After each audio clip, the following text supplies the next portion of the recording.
So first things first, let's start in the bottom right.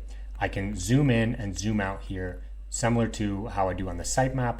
You can click and select to zoom to whatever level you want.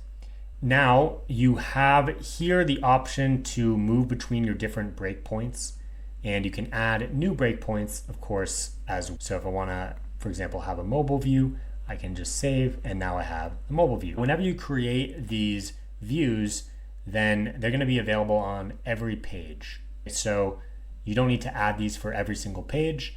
Once you add them for your project, the same breakpoints are going to be available on every page for that project. Now let's look at the top of this screen here on this little gray banner. So you have your different versions here. I can create a new version here and simply type in the name of the new version. But if I do that, it's going to actually start blank. So that is an option. But if you want to copy this and create a new version with the same content, you can click the menu here, the three dots, and then click duplicate version.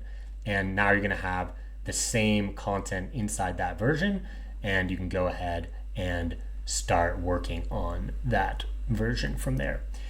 Now, you also have the option to export here. You also, in the top right, you can also export from there.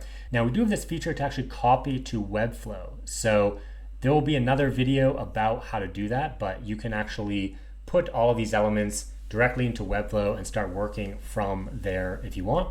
And you can also delete all content or delete the version that's in that menu. Now, over in the top left, you can lock the canvas. So that way, nobody can make any changes from here. And you also have this little icon that just tells you if your changes have been saved. So everything updates very fast, but if for some reason you have like internet connectivity issues, you might want to watch that and just make sure that everything's saved before you reload. And you can also click here, links mode. Now in links mode, basically I can select any of my elements and I can quickly add a link either to one of my pages or add like a custom URL, or any of the URLs that I already have available are gonna show up down there. And you can also add like an anchor link. Just click on anchor link and then you can scroll down to a section, for example, and now it's gonna go to there.